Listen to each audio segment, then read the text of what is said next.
In this video, we're mainly going to focus on the clutch, throttle, shifter, and rear brake, because these are the biggest stepping stones when graduating from the automatic bikes. And you'll see that being in the right gear at the right time is a primary key. For example, when you begin to accelerate, you want the power to come on at the bottom of the RPM range. This way the engine can pull a long ways before you need to shift. If you were in too low of a gear when you begin to accelerate, the engine would rev out very quickly and you wouldn't be able to upshift quick enough. Really slow you down a lot. You will understand this and a lot more by the end of this video. I'm not going to include a lot of the other techniques for cornering and jumping in this video because they are already in a lot of my other videos. But don't worry, the sizes between bike and rider are relative. This means that the techniques are the same, whether you're on a 50cc bike or 450. I wanted to start this video with some advanced 65 racers as they race in the Amateur National Finals at Loretta Lynch. Then you'll see how I'm teaching a beginner level 85 rider and a beginner level 65 rider the proper use of the clutch, throttle, shifter, and rear brake. I want to begin this video with a look at some advanced racers in order for you to notice how effortlessly they control the clutch, throttle, shifter, and brakes. These controls have become hardwired into their sensory perception. They feel what the bike is doing and needs, and they automatically react to it in order to maintain speed and control. They do this by controlling the clutch, throttle, shifter, and brakes along with their body movements. The most effective way to advance in motocross is to perfect all of the 55 absolute techniques of motocross. This video will get you started on the right foot, or in the right gear, I should say. Now let's take a closer look how racer number 4 is effortlessly using the shifter. Right there, did you notice he just grabbed an upshift? Now look at his foot. Right now it's on the ball of his foot where it should be on the foot peg, but look how he goes under the shifter and grabs an upshift. Right there. You can see his foot under the shifter, grabs an upshift. It happens so quickly you don't even notice it. To him, it's nothing. It's hardwired into his sensory perception. He automatically reacts to it. Now watch here how he goes through the section and clicks a downshift. Right there. A downshift. Takes the opportunity while he's in the air to just lift that foot a little bit and tap the shifter to click a downshift. Because he knew that he felt that he had to be in a lower gear at the time. So while you're out practicing and racing local races like this guy, you should have learned all the proper techniques by now. So you're riding that way all the time automatically. But before you get to that point, it really helps to learn each technique separately. And that's been my job to help riders get there a lot quicker. And I'm doing that right now with this 85 rider, just turned 12 years old, Lucas, on the proper shifting and downshifting and braking techniques. The easiest way to learn is in an oval like this, because that's all you're doing. You're separating these techniques so you can learn them much quicker. It took me a little while to figure out what Lucas was doing when he first started out. He was just staying in third gear and slipping the crap out of the clutch. So I stopped him and talked to him about it, and then he went back out there and was confused, and he was in third and fourth gear again, slipping the clutch out of the corner in third and then upshifting and bogging it when he went into fourth. But then he got it figured out here, and he was in second and third, and you can hear how the bike, he doesn't have to slip the clutch very much, and the bike is very responsive. A little nip of the clutch gets it into the power, and when he shifts to third, it's a good power range that the bike is in. So he finally got it working good, second and third gear. But here I stopped him again and talked to him some more about making sure he stays in second and third, and told him to stand up more and brake while he's standing, and then sit for the corner. So, it's just a simple drill of going back and forth around this oval. You got a sharp corner, so you got to brake pretty hard. Of course, you got to downshift, turn, and get the bike going again in the right direction, and upshift. So it's always downshifting and upshifting every lap, so you get a lot of practice at it. That's better. I don't like these pulling in the clutch though when he's starting to brake. Well, it looks like he shifted twice that time. Got clear up in the 4th gear. That was too high. Now he's in second. He's in 3rd and 4th. 3rd and 4th. See, there's 3rd, flipping the clutch. There's 4th.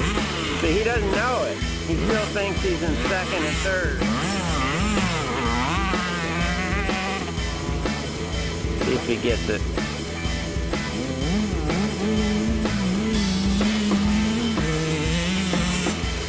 Nah, 3rd and 4th. See what he can do now.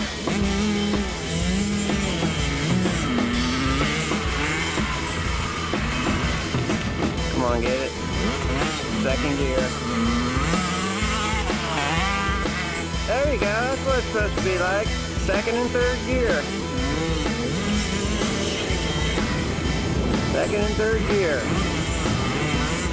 Notice how he's downshifting right here into the corner. That's downshifting way too late. You want to downshift on the straightaway while you're, as soon as you let the throttle off to start braking is where you want to take care of your downshift, not when you're already in the corner. And here you notice how he's sliding the back end around quite a bit. That's because he's in 2nd gear, which has a lot more throttle response than 3rd gear. Got to have better throttle control there. That's what it's supposed to sound like. This is good cornering drill to learn shifting and braking. It's not a big sweeping corner. It's a... He's been stalling the engine quite a bit, and that's because I got him to leave the clutch out while he's braking. While you're still carrying some speed into the corner, you want to leave the clutch out. Pulling the clutch in as soon as you start braking is a lame excuse for not braking properly. And you're going straight into the corner, so you got to brake hard, and you got to turn sharp, hairpin corner, and then, so you have to downshift and upshift every lap. Downshift for the corner, upshift for the straightaway. Downshift for the corner, upshift for the straightaway. And braking. Of course you got to use the front and rear brake. We're going to work a little closer on that rear brake here pretty soon. It is pretty slippery out there. There you go. Using that rear brake to brake slide that back end around in that tight corner. And right here he comes out of the corner in 2nd gear and he has to grab that upshift right there. He gets that upshift in the 3rd gear, and notice he has to lift his foot up off the foot peg to grab that upshift. That's okay. Sometimes you have to do that when you're sitting in the front part of the seat. That was good. Now he's sitting down. As soon as he shuts off, see his foot's on the rear brake. You have to lift it up off the foot peg when you do that, because you're sitting on the front part of the seat. Now he's keeping the engine happy, keeping it in the meat of the power band. Now I asked him to stand up and brake, and then sit down in the corner and keep braking. Here we have another good example of it's only possible to work on one new technique at a time. And he was working on shifting and braking. When I added standing up and braking and sitting down in a certain part of the corner, well, all the other techniques that he just learned went back to the old default program, and he was in the wrong gear and really lugging the bike and slipping the clutch a lot. So I decided it was time to go to the stationary drills. Do it again. Okay. And do it again. Now slide your butt back on the seat. Now do it. See, can you get your foot under it? Yeah, it's hard though, huh? The main reason it's difficult for Lucas to get his foot under the shifter is because he hasn't broken in his brand new boots yet. I have an entire video on how to break in new boots before you even wear them in the motocross practice category. Do it again. Okay, get your weight back. Now do it. Get your foot under it. It's hard though, huh? You're on the front part of the seat, and when you brake, you gotta lift your foot up off the foot peg. Go ahead. Yeah, that's what I'm talking about. Now stay there. When you're sitting on the front part of the seat and using the rear brake, you have to lift your foot off of the foot peg, lock your knee against the shroud, and control the rear brake from the ball of your foot by moving your ankle. Do it again. When you're standing up and braking, you want your foot on the foot peg, on the arch of your foot. Cody's foot is too far back. He's not on the arch. He's controlling the brake with his toe. He should be on the arch of his foot on the foot peg and controlling the brake with the ball of his foot. That way his foot can pivot on the foot peg and control the rear brake. The second time it was a carbon copy of the first, so I had to keep working with him to get him to know where his foot placement is on the foot pegs. Okay, when you're not using a shifter or brake and your arch is on the foot, your toes have to be out to the side so they won't hit the shifter or brake by accident. That's sitting down in the front part of the seat.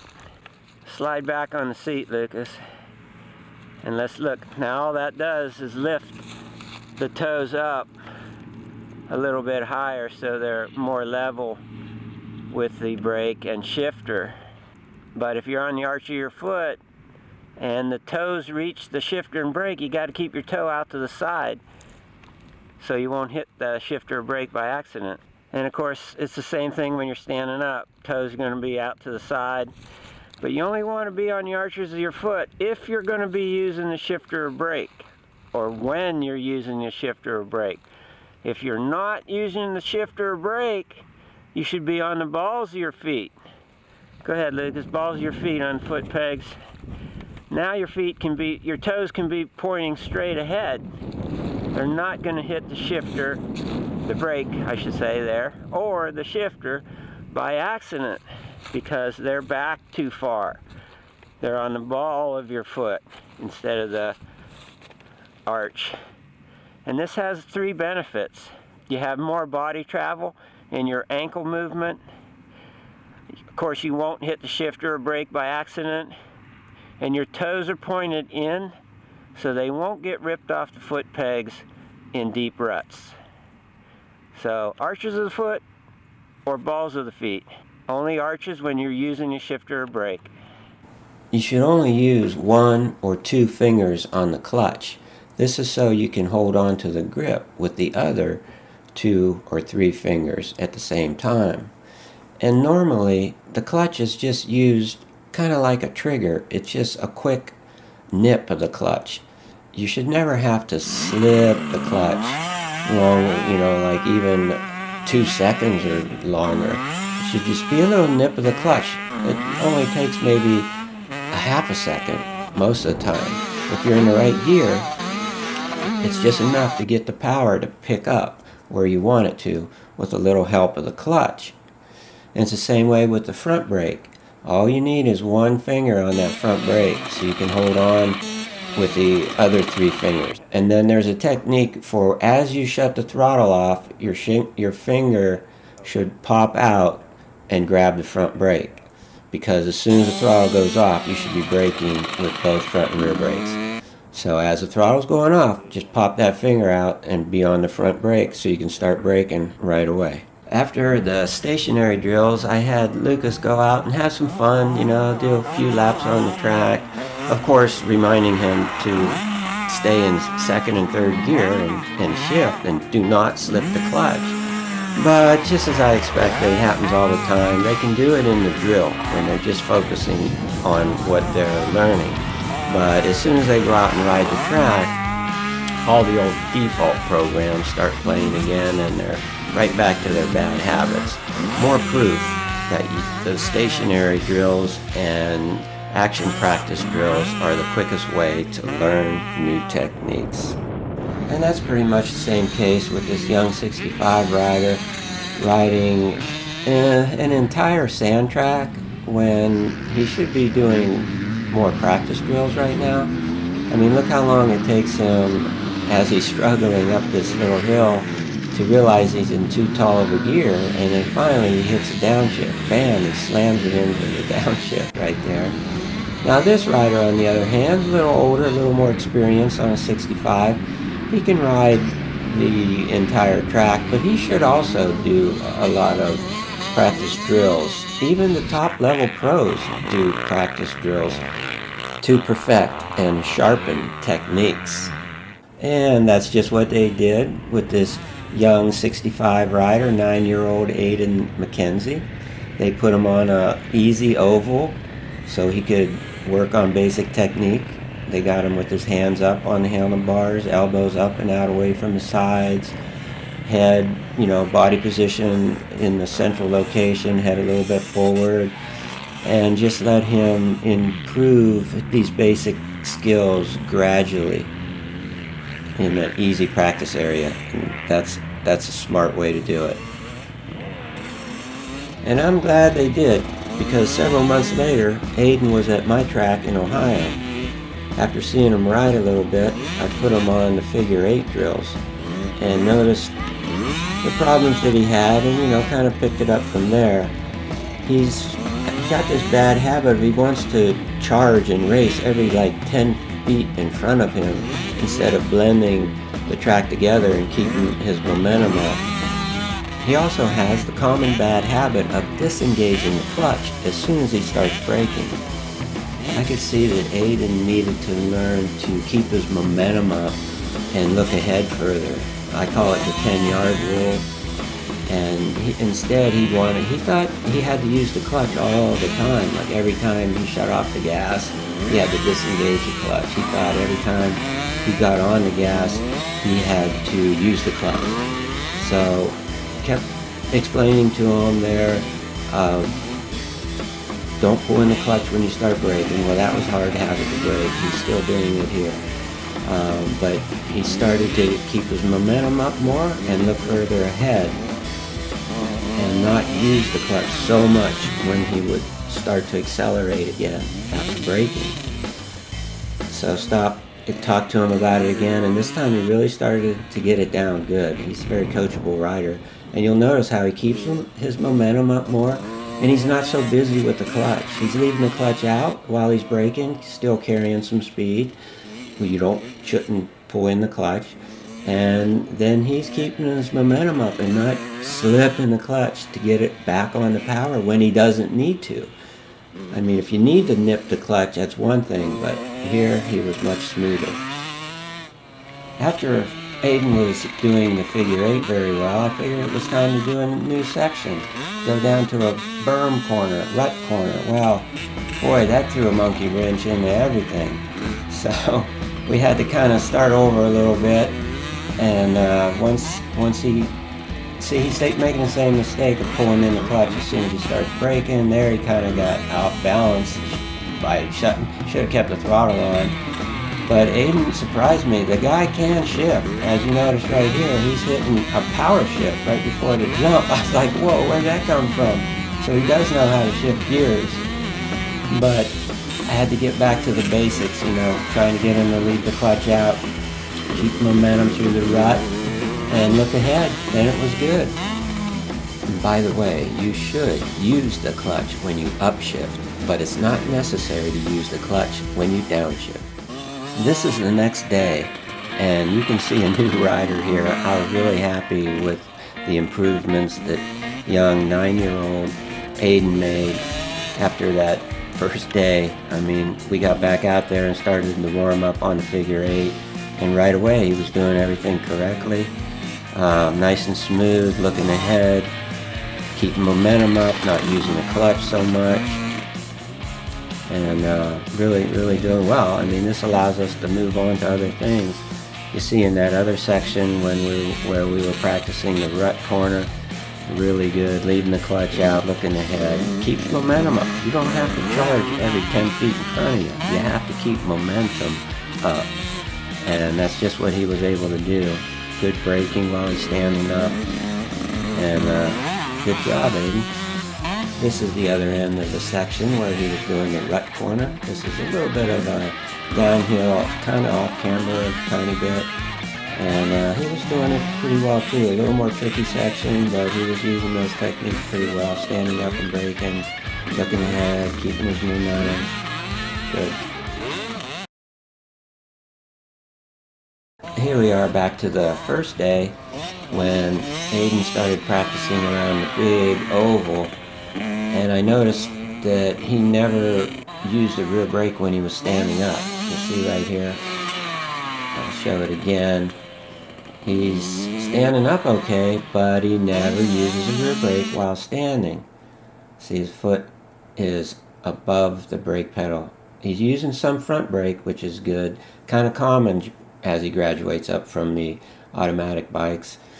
But even when he sits down, he's not using the rear brake. So coming into the corner, not using the rear brake, big problem. So we started working on that with him and got him to use the rear brake. I mean, I told him, don't even worry about stalling the engine. Pull in the clutch if you have to. Just use the rear brake hard. And there he didn't use it very hard. But most of the time he was using it pretty good. But he had a problem with putting his foot on the foot peg in the right place. He was never really on the arch of his foot. It was more on the heel and the arch. But hey, at least he's using the rear brake now, and we can correct this as time goes on. You see there he locked it up pretty good. So he's using it when he's standing, which is good. And we kept working on that. I have those cones there kind of marking where he's shutting off the throttle and he should start braking. You see here he slams on the rear brake. Yeah, he should be on the arch of his foot on the foot peg, not quite there yet. But standing and braking, separating the techniques for him.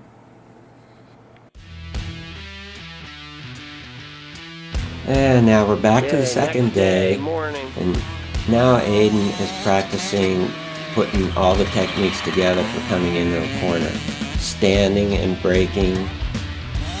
Standing here, braking with his weight back. Not the front brake yet, just the back brake.